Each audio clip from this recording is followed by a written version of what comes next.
अस्सलाम वालेकुम नाज़रीन, आप देख रहे हैं program the review Kamran Yousuf और शहबाज राना के साथ। द रिव्यू में हम पाकिस्तान की मईशत, खारजा अमूर और नेशनल सिक्योरिटी से जुड़े मामलात पर बात करते हैं।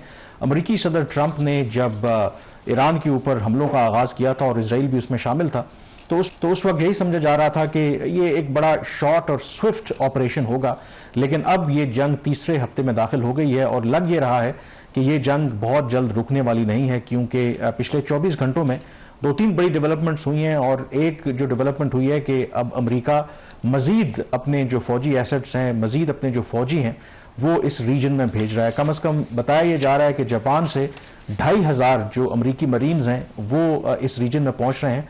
और ये जो अमेरिकी मरीन्स हैं, इनकी खास बात यह है कि ये समंदर में ऑफ कोर्स जो भी ऑपरेशंस करने होते हैं उसके लिए तो जाने जाते हैं, लेकिन ये खुश्की के ऊपर भी, यानी कि ग्राउंड ऑपरेशन में भी ये one of the elite force जो है अमेरिका की समझी जाती है। और कहा यह जा रहा है कि शायद ये मुमकिन है कि अमेरिका ने ये जो इजाफी अपने फौजी वहां पर तैनात करने का रीजन में फैसला किया है कि क्या अमेरिका एक लिमिटेड ग्राउंड इन्वेजन या कुछ खास जो आइलैंड्स हैं ईरान के पास हैं उन पर कब्जा करने का सोच रहा है। तो ओवरऑल इस वक्त जो सिचुएशन है वो काफ़ी आपको एक गैर यकीनी किसी नज़र आती है। और इसमें जो शहबाज रात गए जो डेवलपमेंट हुई है, क्योंकि इस वक्त जो सबसे बड़ा दर्द सर अमेरिका के लिए है कि वो है स्ट्रेट ऑफ हुर्मुज़ बंद है। और उसकी वजह से आपको पता है कि इंटरनेशनल मार्केट में जो तेल की कीमतें ऊपर जा रही हैं।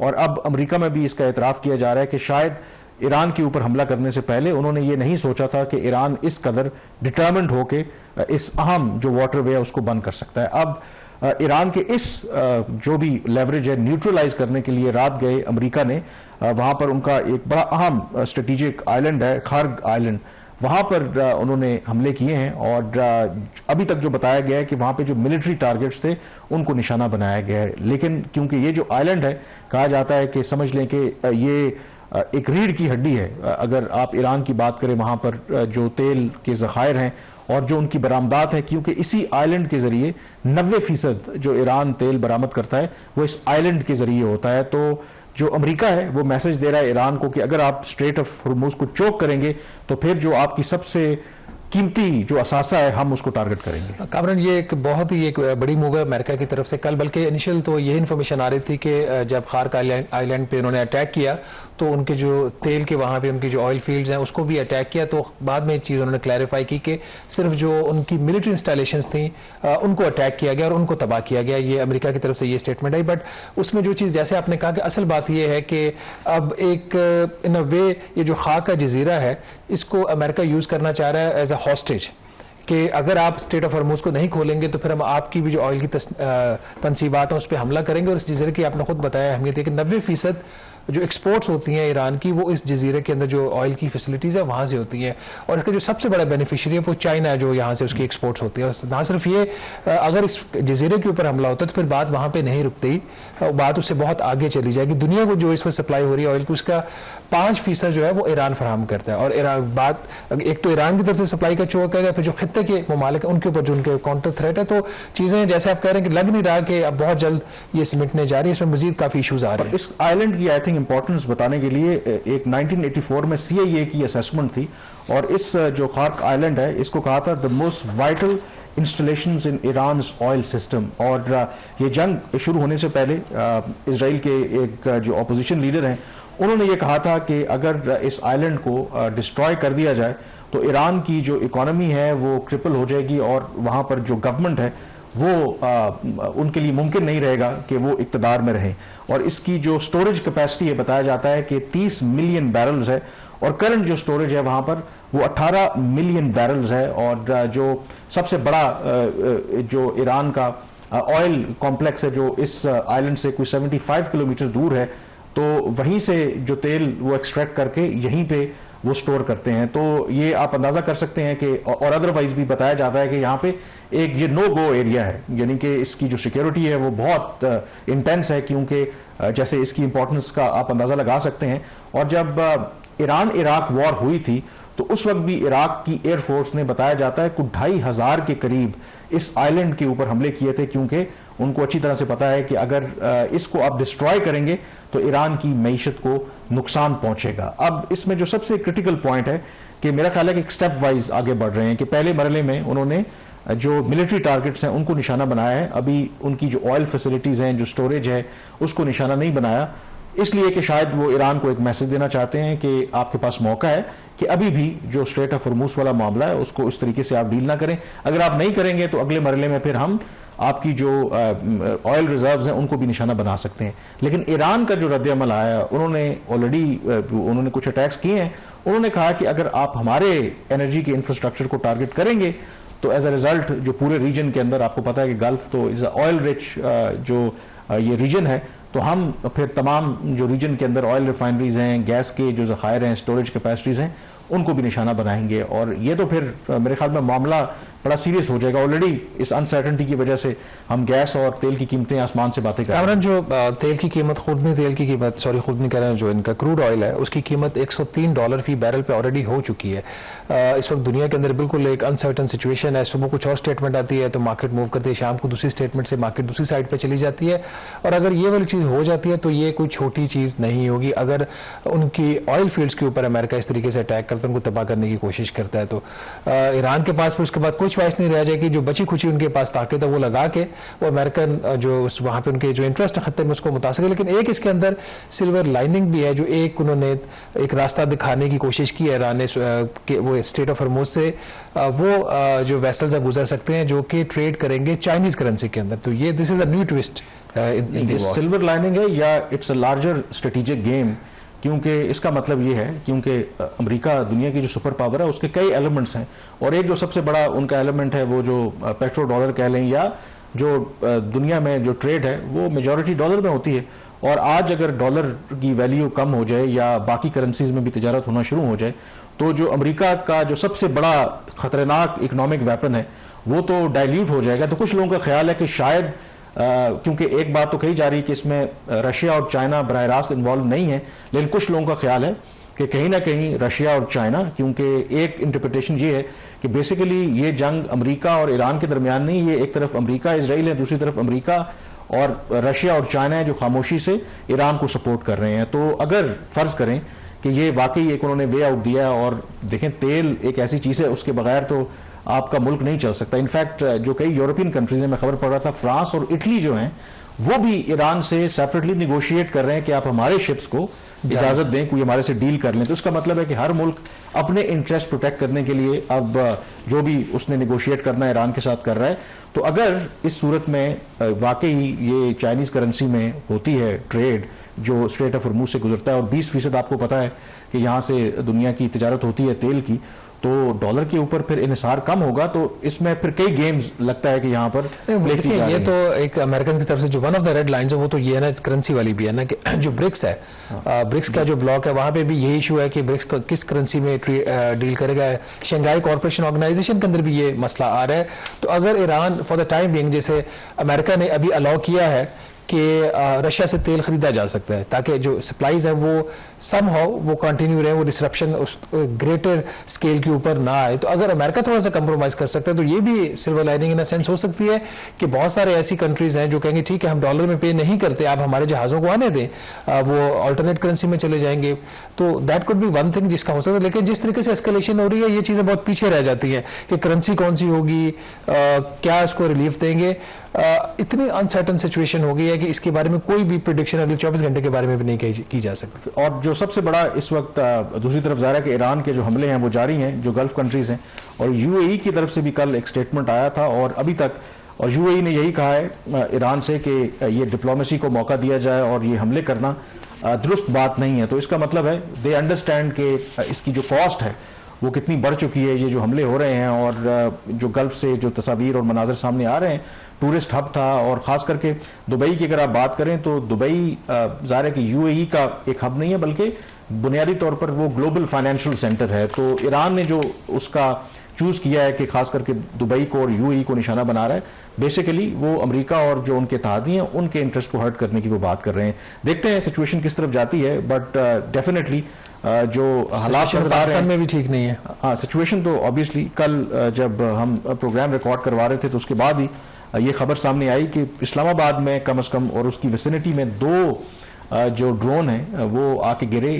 तो बाद में ये कंफर्म हुआ कि पाकिस्तान का जो एयर डिफेंस था या एयर फोर्स थी उन्होंने उसे न्यूट्रलाइज किया। इनिशियली जो वजारत इत्तलात की तरफ से जो एक बयान जारी किया गया उसमें तो उन्होंने बराह रास्त अफगान तालिबान के ऊपर इल्ज़ाम नहीं लगाया, बल्कि कहा कि जो अफगान तालिबान की प्रॉक्सी है फितना उल ख्वारिज, यानी कि जैसे हम कलदम तहरीक तालिबान पाकिस्तान कहते हैं, ये कार्रवाई उन्होंने की है और क्योंकि वो अफगान तालिबान के साथ लिंक्ड है। लेकिन आज जो ISPR है उन्होंने जो स्टेटमेंट जारी किया है तो उन्होंने क्लियरली सीधा सीधा इल्ज़ाम लगाया कि ये इल्ज़ाम क्या, उन्होंने कहा कि ये और अफगान तालिबान ने किया, क्योंकि उनकी वजारत दिफा ने कल ये स्टेटमेंट जारी किया था और ये सिर्फ रावलपिंडी इस्लामाबाद में नहीं हुए। उन्होंने कहा है कि कल रावलपिंडी, कोहाट और क्वेटा में ये जो किए गए थे, ड्रोन फायर किए गए थे और उसको सॉफ्ट किल और हार्ड किल जो टेक्नोलॉजीज़ हैं उसके ज़रिए इनको न्यूट्रलाइज किया गया, यानी कि उनको गिरा दिया गया था। लेकिन उसका जो मलबा है उसके नतीजे में बताया जा रहा है कि 2 जो बच्चे हैं वो क्वेटा में ज़ख्मी हुए, जबकि एक जो शहरी है वो कोहाट और रावलपिंडी में वो ज़ख्मी हुए हैं। और साथ ही जो ISPR उन्होंने इस जो अफगान तालिबान की वजारत दिफा है उनकी तरफ से जो बयान आया कि जी उन्होंने को बहुत बड़ा नुकसान पहुंचाया पाकिस्तान इस्लामाबाद के करीब जो मिलिट्री बेस था, उन्होंने कहा कि इसमें कोई सदाकत नहीं और इट्स अ फैक्ट, अगर क्योंकि हम भी इसी एरिया में रहते हैं ऐसा तो कुछ नहीं हुआ।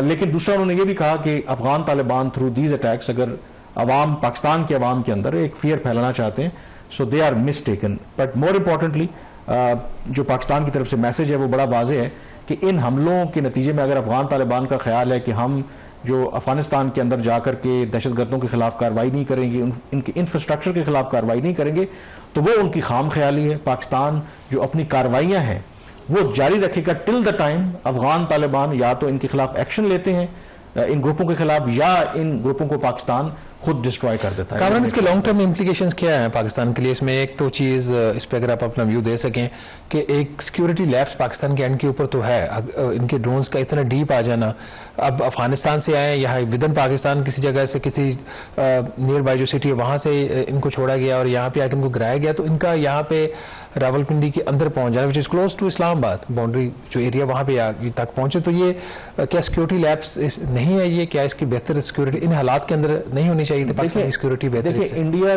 के साथ भी जब हमारा ये ड्रोन वाला तो अब नया वॉरफेयर शुरू हुआ ना, रशिया यूक्रेन में भी हमने देखा, अब ये नया मॉडर्न वॉरफेयर है। इंडिया के साथ भी हमारी मई में जो जंग हुई थी उसमें भी उन्होंने बहुत ज़्यादा ड्रोन्स भेजे थे और कई ड्रोन्स इवन इस्लामाबाद के एरिया में भी आए।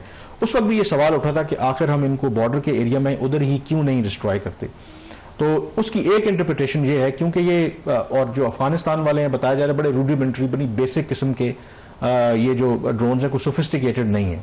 तो जब एक ड्रोन ज़ाहिर है कि एक तो ऊंची परवाज़ इसकी होती है जब उड़ता है, एक उस वक्त भी इंटरप्रिटेशन ये थी कि या इसके कि आप एक लेट से कि एक चीज़ जो $1000 की है, जो उस चीज़ को उसने शूट करना है वो $1,00,000 की है, तो वो करते क्या है कि जब वो उस रेंज में आता है बजाय इसके कि आप अपना जो एक्सपेंसिव वेपन है वो इस्तेमाल करें, यानी कि मिसाइल मारें या उस तरीके से करें, तो जब वो उसकी हाइट या टारगेट के करीब पहुंचता है तो उसको जो एंटी मशीन गन्स वगैरह होती हैं कम खर्च के जरिए उसको न्यूट्रलाइज करने की कोशिश की जाती है, बजाय इसके कि आप एक ऐसे टॉय के ऊपर जो इतना एक्सपेंसिव नहीं है उसको मारने के लिए आप बहुत ज़्यादा एक्सपेंसिव जो अपनी टेक्नोलॉजी यूज़ करें।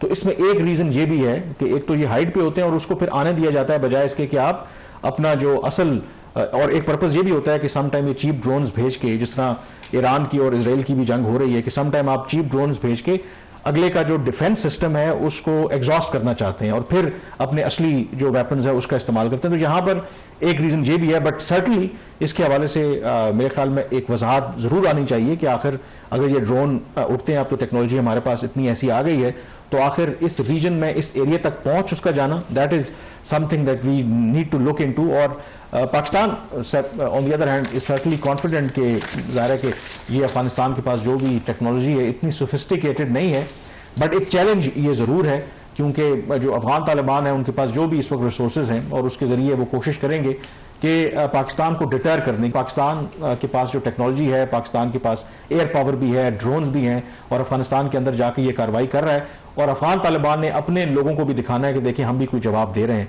बहरहाल सिचुएशन जो है सर्टनली क्रिटिकल है और एक मरतबा फिर चीन ने दोनों मुल्कों पर जोर दिया कि बातचीत के जरिए मामलात को हल किया जाए। मेरा ख्याल है पाकिस्तान तो अभी इस वक्त इस मूड में नहीं है कि बातचीत की जाए। यहाँ पे ब्रेक लेंगे, ब्रेक के बाद जिक्र करेंगे IMF का वफ्द भी पाकिस्तान आया था और जो वफ्द है अपना दौरा मुकम्मल करने के बाद चला तो गया है उसकी आउटकम क्या है, ब्रेक के बाद इस पर बात करेंगे।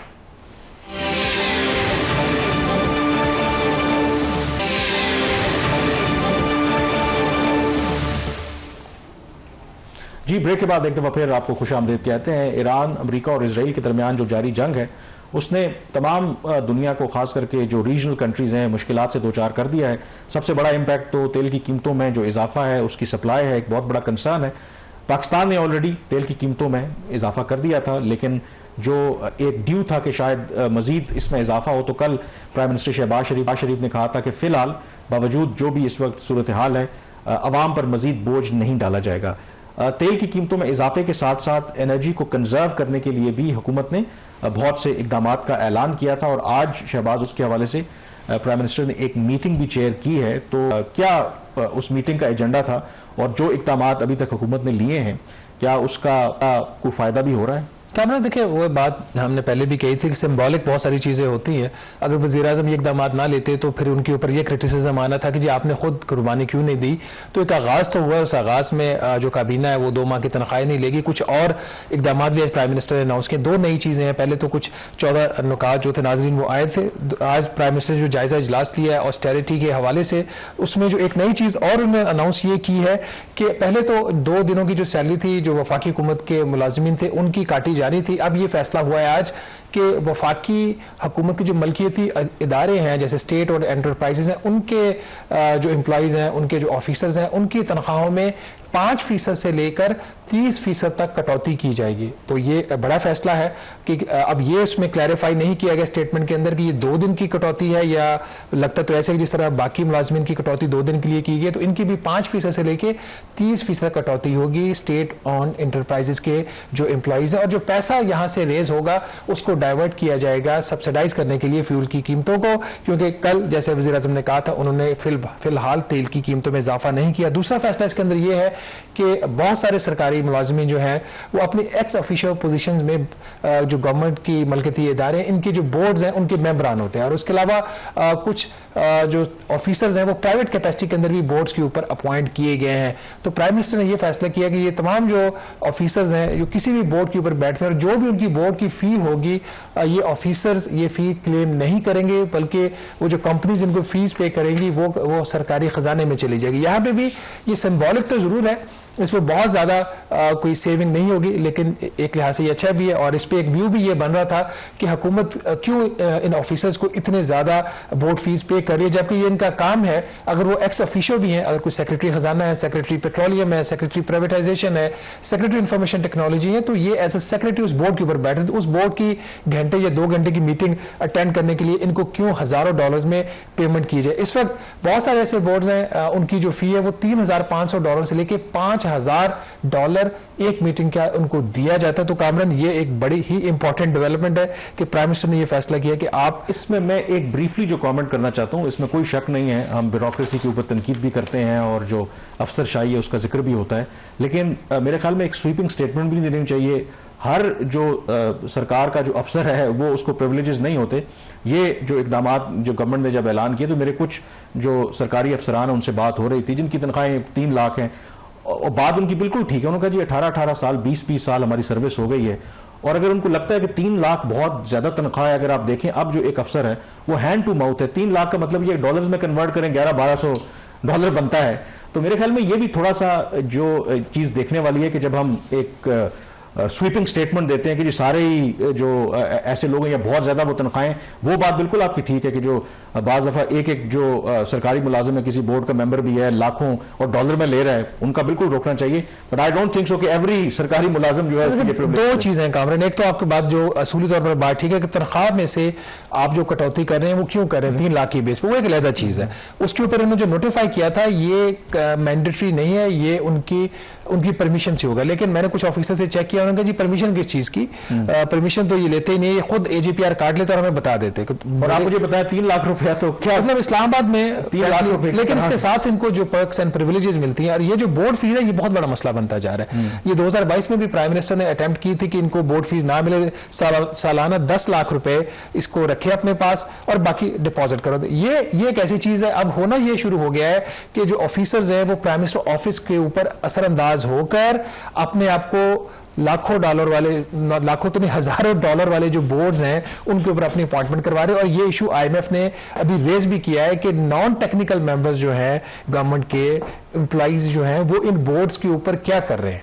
तो ये दैट्स अ सीरियस इशू। लेकिन इसमें एक जो चीज आईएमएफ की तरफ भी हमने आना है कि क्या हमारे यहाँ कुछ कंट्रडिक्शंस भी होती हैं। वैसे तो एक रिस्ट्रिक्शंस आपने लगाई हुई है कि 22 ग्रेड का अफसर है या इवन मिनिस्टर है तो इतने सीसी की गाड़ी इस्तेमाल करता है, जो उसके अंदर एक तजाद है कि वो उस गाड़ी में तो ट्रैवल कर रहा होगा वो 1600 वाली में, लेकिन जो साथ उसको जो साथ प्रोटोकॉल है वो गाड़ियां एक काम मतलब ये समझ नहीं आती। प्राइम मिनिस्टर हाउस में जिस दिन मीटिंग हो ना, ये पार्लियामेंट के अंदर, ये वुजरा को देखे कौन सा वजीर जो इनकी इंटाइटलमेंट 1800 सीसी गाड़ी की है जो रूल्स के तहत, कौन सा वजीर जो है चंदे को छोड़कर 1800 सीसी की गाड़ी पे आ रहा है और कौन सा नहीं आ रहा है। इवन के ब्यूरोक्रेट जो है 1800 सीसी की गाड़ियां, उनकी इंटाइटलमेंट 1300 सीसी की ग्रेड जो 22 का ऑफिसर है वो 1300 की बजाय 1800 पे बैठ रहा है। और जो किसी बड़े इदारे के अंदर है जहां पे गाड़ियां ही गाड़ी है तो वो कोई 3000 सीसी के ऊपर बैठा हुआ है, कोई 4700 सीसी की गाड़ी के ऊपर बैठा हुआ है। ये माइंडसेट जो हमारे इसी से जुड़ा जो आगे जो मसाइल हमारे पैदा होते हैं जब हम आईएमएफ के साथ बैठते हैं। Exactly. क्योंकि अखराजात हमारे ज्यादा हैं, आमदन कम है, टैक्स के अहदाफ पूरे नहीं होते। तो जो आईएमएफ का वफ्द है वो इस हफ्ते ज़ाहिर है कि चला गया था और एज यूजुअल या कोई स्टाफ लेवल एग्रीमेंट अभी तक नहीं हुआ। गवर्नमेंट तो कहती है कि जी हमने जो ब्रॉडर बेंचमार्क थे वो मान लिए हैं, बट बात यह है कि क्या आईएमएफ भी उस पर यकीन करता है। तो क्या वजह है कि अभी तक स्टाफ लेवल एग्रीमेंट नहीं हुआ? इसका मतलब है कि बहुत से इश्यूज के ऊपर अभी भी चीजें तय होना बाकी हैं। देखिए 2-3 बड़ी चीजें हुई हैं जिसकी वजह से आईएमएफ के साथ स्टाफ लेवल एग्रीमेंट नहीं हुआ। ओवरऑल अगर आप पहले 6 माह की परफॉर्मेंस देखें तो इसके अंदर यह था कि हुकूमत की कारकर्दगी इतनी ज्यादा बुरी नहीं थी कि स्टाफ लेवल एग्रीमेंट ना होता। 3-4 चीजें थी जो पूरी नहीं हो रही थी, जिसमें एफबीआर का हदफ था, रिटेल सेक्टर से जो टैक्स कलेक्शन थी, फिर एक सॉवरन वेल्थ फंड है उसकी कलेक्शन का मसला था। इस किस्म की चीजें जो थी, उसकी सॉवरन वेल्थ फंड का ये था कि उसका जो कानून है उसमें तब्दीली करनी थी, हुकूमत ने नहीं की। स्टेट ओन एंटरप्राइजेज के अंदर इस्लाहात थी, वो मसले थे।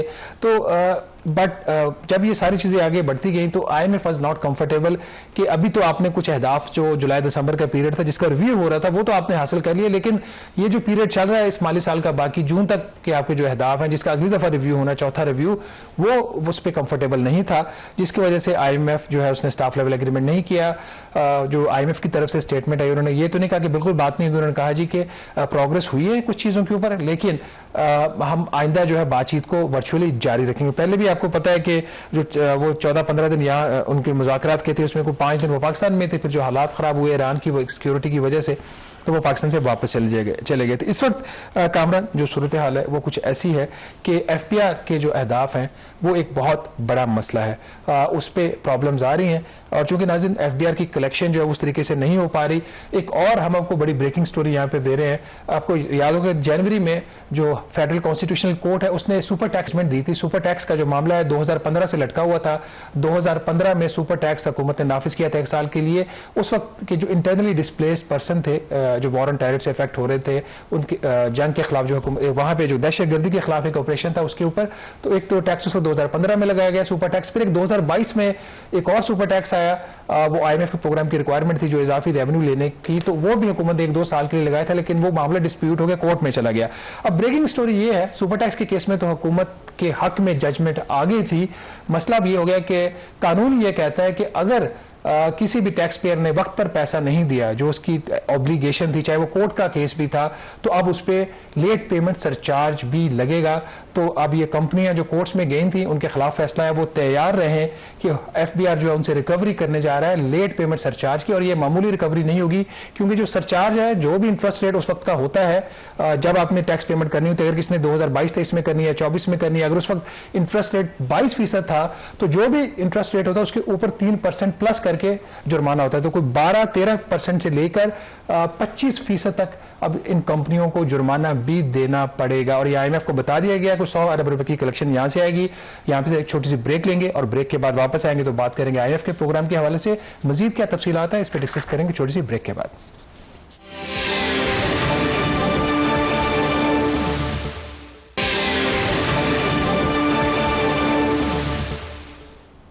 जी, ब्रेक के बाद एक दफ़ा फिर आपको खुशामदीद कहते हैं। हम जिक्र कर रहे हैं कि आईएमएफ का वफ्द जो पाकिस्तान आया था, स्टाफ लेवल एग्रीमेंट नहीं हुआ, उसकी क्या वजूहत हैं। और ब्रेक से पहले शहबाज एक चीज़ अगर वजाहत कर दें, आपने जिक्र किया सुपर टैक्स वाला मामला, क्योंकि अब फेडरल कॉन्स्टिट्यूशनल कोर्ट ने ज़ाहिर है उसके हक में फैसला दिया है। अब जो कंपनीज जो आप कह रहे हैं कि इनको इजाफी जो गवर्नमेंट अब करना चाह रही है सरचार्ज के तौर पर 100 अरब रुपए एक्स्ट्रा इकट्ठा करना चाह रही है, बट क्योंकि ये मामला अदालतों में था तो क्या वो जो कंपनीज हैं वो ये प्ली ले नहीं सकती, क्योंकि मामला तो क्योंकि सब जुडिस था, तो जाहिर है कि जब फैसला नहीं हुआ तो उस वक्त वो क्यों वो उसको देते जमा कराते जो super tax. Do you think कि ये अगेन मामला अदालतों में जा सकता है जब ये एडिशनल ऊपर सुपर टैक्स के ऊपर फिर सरचार्ज भी लेने की कोशिश करेंगे? तो मैंने ये सवाल एफबीआर से पूछा आज ये कि मैंने कहा एक तो बताएं कि जस्टिफिकेशन क्या है। अगर मामला 11 साल कोर्ट में अटका रहा है और कोर्ट ने 11 साल लगा दिए फैसला करने में 2015 के केस में और 2022 के केस में भी 3-3.5 साल लग गए, तो इसमें कंपनीज का क्या कसूर है? तो उन्होंने कहा जी एक तो उन्होंने लॉ कोट किया, जो इनकम टैक्स का ऑर्डिनेंस है 2001 का, उसका सेक्शन 205 है जिसमें लिखा हुआ है कि आपने जुर्माना देना अगर आप वक्त पे टैक्स नहीं देंगे। फिर ये मामला माजी में कोर्ट्स में गया हुआ, ये स्पेसिफिक केस तो नहीं लेकिन बहुत सारे केसेस में जहां पे लेट पेमेंट सरचार्ज होता है कोर्ट में मामला जाता है, तो उस पे एफबीआर की तरफ से ये कहा गया कि एक सुप्रीम कोर्ट की जजमेंट है, उस जजमेंट में ये है कि ये लेट पेमेंट सरचार्ज ये देना पड़ेगा। जस्टिफिकेशन इसकी ये है कि ये कॉन्शियस डिसीजन होता है कंपनी का या इंडिविजुअल का कि वो टैक्स पे नहीं करता, वो कोर्ट में चला जाता है, उसका ख्याल होता है कि उसके साथ ज्यादती हो रही है, तो अगर तो केस जीत जाता है तो ठीक है, बट अगर वो हार जाता है तो एफबीआर इसके ऊपर व्यू ये है कि चूंकि वो पैसा जो उसने सरकार को देना था टैक्स की मद में वो उसने अपने कारोबार में लगाया, उस कारोबार से मुनाफा कमाया, चूंकि उसने मुनाफा कमाया तो फिर हमारा भी हिस्सा बनता है। तो बहरहाल अब ये इंटरप्रिटेशन की बात है। एक और जो चीज कामरान जो है वो बल्कि उस पर बात पहले कर लेते हैं। आपको पता है कि ट्रांसपेरेंसी एक बहुत बड़ा इशू हुकूमत के अंदर रहा है और कोशिश हर हुकूमत ने, हर पार्लियामेंट ने यही किया कि जिस हद तक कम से कम वो डिस्क्लोजर दे सके वो दें। आपको याद होगा कभी वो टैक्स पेयर्स की एक डायरेक्टरी छपती थी पार्लियामेंटेरियंस की, उन्होंने कितना टैक्स पे किया। वो फिर ये पीएमएलएन के टाइम पे सिलसिला शुरू हुआ था, फिर वो आहिस्ता आहिस्ता वो चीज़ खत्म होगी, पीटीआई के टाइम पे उसकी आखिरी डायरेक्टरी जो है वो रिलीज की गई, उसके बाद कभी भी ये नहीं हुआ। अब 2025 में खामोशी से कार्रवाई एक हुई जिसका जो अंजाम हुआ वो 2026 में हुआ। पाकिस्तान पीपल्स पार्टी के 2 members of the national assembly मोहतरमा शाजिया मरी साहिबा और सैयद नवीद कमर जो फार्मर फाइनेंस मिनिस्टर भी हैं, उन्होंने एक प्राइवेट मेंबर बिल मूव किया नेशनल असेंबली में। वो जो बिल था उसके तहत उन्होंने अमेंडमेंट चाहिए। इसमें जो इलेक्शन कमीशन ऑफ पाकिस्तान का सेक्शन 138 है, इलेक्शन कमीशन का जो सेक्शन 138 है उसके कानून का, उसके तहत ये जो पार्लियामेंटेरियंस हैं इन्होंने अपने सालाना गोशवारे इलेक्शन कमीशन में जमा करवाने होते हैं और फिर वो गोशवारे जो है उसको पब्लिक किया जाता है। और इस सारी चीज़ का मकसद ये होता है कि ये लोगों के नुमाइंदगान हैं ये और लोगों को पूरा हक है इनके बारे में जानने के, इनके असासे क्या हैं, इनकी आमदन क्या इनकी आमदन क्या है, वो सारी चीज़ें जो हैं उसको देखा जाता है। तो नवीद कमर साहब ने और मोहतरमा शाजिया मरी साहिबा ने एक amendment as a private member bill move की, जिसका मतलब हुकूमत का ये बिल नहीं था। वो बिल नेशनल असेंबली ने जनवरी में पास कर दिया और पास जाहिर सी बात है हुकूमत की जो है वो सपोर्ट उसके बगैर तो नहीं होगा। और उसके बाद इस अमेंडमेंट के बाद अभी जो कानून तो नहीं बना, सिर्फ नेशनल असेंबली से पास हुआ है, ये स्पीकर नेशनल असेंबली को इख्तियार दे दिया गया कि वो पार्लियामेंटेरियंस को एग्जेम्प्ट कर सकते हैं उनके जो असासे हैं उसको डिस्क्लोज करने से। तो ये मामला जब मीडिया में आया तो अभी जब IMF का मिशन पाकिस्तान आया था उन्होंने इसका नोटिस लिया कि जी ये आप कैसे कर सकते हैं। एक साइड पे तो पब्लिक सेक्टर है आपका, आपके ब्यूरोक्रेट्स है, वो IMF के प्रोग्राम के तहत ही कंडीशन ये कि ग्रेड 17 से 22 के जितने भी ऑफिसर्स हैं उनके जो एसेट्स हैं वो पब्लिक किए जाएंगे। तो दूसरी साइड पे पार्लियामेंटेरियंस को आप कैसे एग्जाम कर सकते हैं। तो इसके हवाले से जब पूछताछ की गई तो इलेक्शन कमीशन ऑफ पाकिस्तान ने उन्होंने तो IMF के सामने ये मौकिफ लिया कि हम बिल्कुल इस कानून के पास करने के हक में नहीं, हम ट्रांसपेरेंसी चाहते हैं। सेक्रेटरी इलेक्शन कमीशन की तरफ से वहां पे ये व्यू लिया गया और हम इसको सपोर्ट नहीं करते। और जब लॉ डिवीजन से पूछा गया कि आपका क्या मौक़िफ़ है, उनका जी हुकूमत फिलहाल इसको सपोर्ट नहीं करती। और तो IMF की तरफ से कहा जी फिलहाल का क्या मतलब है, तो उनके जब इस पर बड़ी अपनी पोजीशन को वाजे करें। तो अभी लग ऐसे रहा है कि सिलसिला शायद रुक जाए। ये कानून नेशनल असेंबली से तो पास हुआ है, सेनेट से शायद फिर अब ये ना पास हो। इसमें एक मुझे देखें, कोई भी जब आप वो प्राइवेट मेंबर बिल हो या हुकूमत बिल लाती है या अपोजिशन लाती है, बिल लाने के साथ आप रीजनिंग भी देते हैं। तो क्या आपने वो बिल स्टडी किया है कि आखिर इसके पीछे क्या जवाब है? चलें हम तो तनकीद कर रहे हैं, अच्छा वो छुपाना चाहते हैं, उन्होंने कोई रीजन तो दी होगी कि आखिर क्यों पार्लियामेंटेरियंस को एग्जेम्प्ट किया जाए। देखिए, एक बड़ी बात जो कही जाती है वो ये है कि जी सिक्योरिटी कंसर्न्स होते हैं कि आपने असास से आपने डिक्लेयर किए तो आपको आप अरबपति हैं तो कोई आपको अगवा कर लिया, ये वो लोग नहीं जिनको अगवा किया जा सकता है। ये पाकिस्तान के जो सबसे ज्यादा प्रिविलेज क्लास आती है उनमें इनका शुमार होता है, इनकी अपनी सिक्योरिटी होती है। और ऐसा भी नहीं है कि आपने अपना गोशवारा जो है इनका वेबसाइट पे गया और वहीं से कोई वहां से कोई बंदा और उठा के उसने फोन उठाया जी कि इतने करोड़ रुपया मुझे आप दो वरना आपको तावान वरना आपको अगवा कर लिया जाएगा, ऐसा नहीं होता, ये कहा जाता है। लेकिन असल जो वजह थी ना, जब पार्लियामेंटेरियन की टैक्स डायरेक्टरी आती है, जब आती थी तो आप देखते हैं उसके अंदर कि जी किसी ने 2000 टैक्स दिया हुआ, किसी ने दिया हुआ ही नहीं है, किसी ने साल का 17,000 टैक्स दिया हुआ है।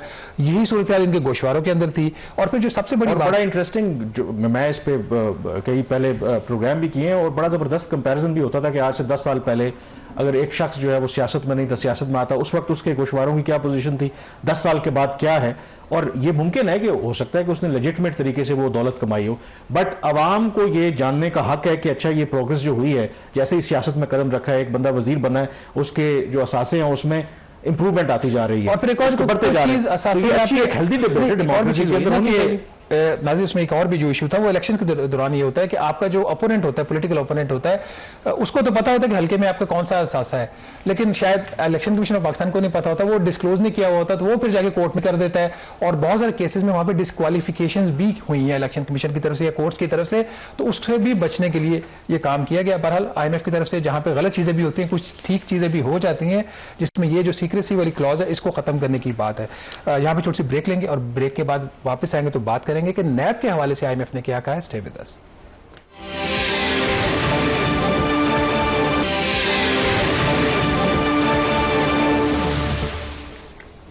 जी, ब्रेक के बाद एक दफ़ा फिर आपको खुशामदीद कहते हैं। हम बात कर रहे हैं जो IMF का वक्त पाकिस्तान में मौजूद था और स्टाफ लेवल एग्रीमेंट नहीं हुआ, उसकी क्या वजूहत हैं।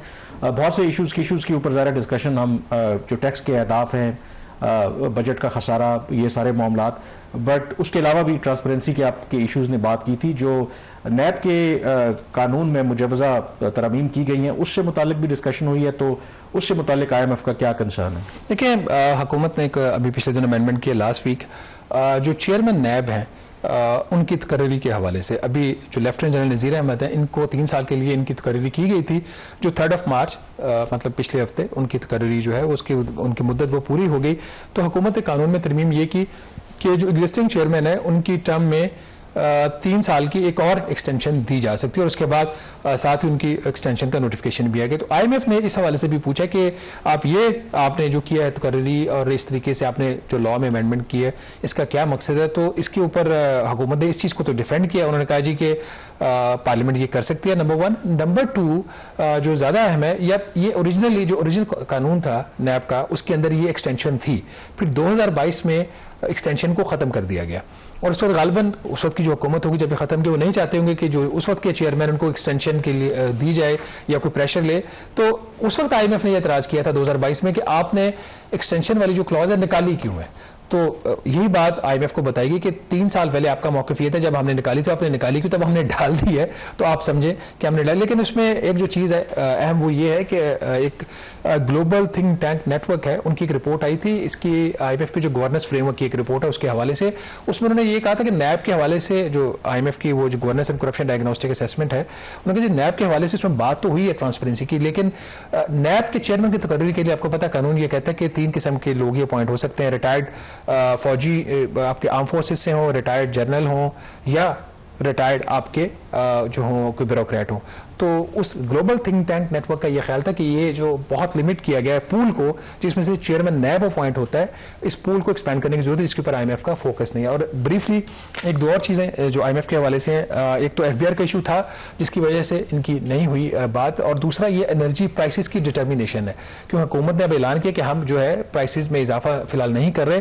तो IMF से ये बात चले कि अगर आप इजाफा नहीं कर रहे तो उसकी बजट इंप्लीकेशंस क्या है, ये पैसा कहाँ से आएगा। जैसे भी हम आगाज में बात कर रहे थे कुछ ऑस्टेरिटी मेजर से आ जाएगा, बट ये इतना पैसा नहीं है कि आप सब्सिडाइज कर सकें। तो वो एक बात हमने हमेशा की, हम सबसे पहले हमने इशू रेज किया था कि जो कंटिजेंसी फंड पड़ा हुआ है 390 अरब रुपए का, उसका क्या करना है। तो वो पैसा कहा यह जाता है, आईएमएफ को यह बताया गया कि जो एफबीआर का शॉर्टफॉल था वहां से हमने सेट असाइड कर दिया, लेकिन जो कंटिजेंसी फंड है वो एफबीआर के शॉर्टफॉल को सेट असाइड करने के लिए इस्तेमाल नहीं हो सकता। ओपनिंग इशू है, होपफुली इसके ऊपर फर्दर डेवलपमेंट होगी। एसओईज के हवाले से भी ब्रीफली उनके कंसर्न्स हैं जो एसओईज के हवाले से एक तो चीज हमने बात कर ली, जो बोर्ड्स के ऊपर नॉन टेक्निकल किस्म के इन्होंने लोग लगाए, तो वो था। फिर इन्होंने जो ऑयल रिफाइनरीज हैं उनके ऊपर जीएसटी की एक इन्होंने एग्जम्पशन, सब्सिडी वाला भी मामला है। सब्सिडीज के ऊपर इशू ये था कि हुकूमत कह रही है कि अगले साल उनको 1000 अरब रुपए की सब्सिडी चाहिए।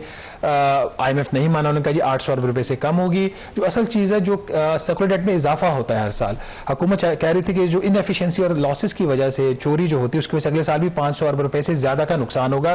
तो आईएमएफ ने उसके ऊपर कहा कि आप 500 अरब से ज्यादा करना, इसको 300 अरब रुपए तक जो है इसको रोकें। 300 अरब भी ज्यादा, ये जीरो होना चाहिए था और zero 2015 quickly in few seconds जो हमारा प्रोग्राम है वो तो अंडर उस तरीके से इवेंचुअली मेरे ख्याल में ये अप्रूव स्टाफ लेवल एग्रीमेंट हो ही जाएगा। जो हो जाएगा, दो इश्यूज हैं, एफबीआर, बजट। और बजट के अंदर एक और कामरान बड़ी अहम चीज है जो हम बताना भूल गए नाज़रीन को। बजट के अंदर एक डिस्क्रिपेंसी आई है, 413 अरब रुपए का खर्चा आमदन, उसका हिसाब ही कोई नहीं, पता ही नहीं वो किधर हुआ है, जिसमें 71 अरब रुपए फेडरल गवर्नमेंट का है, बाकी सारा सूबों के अंदर है।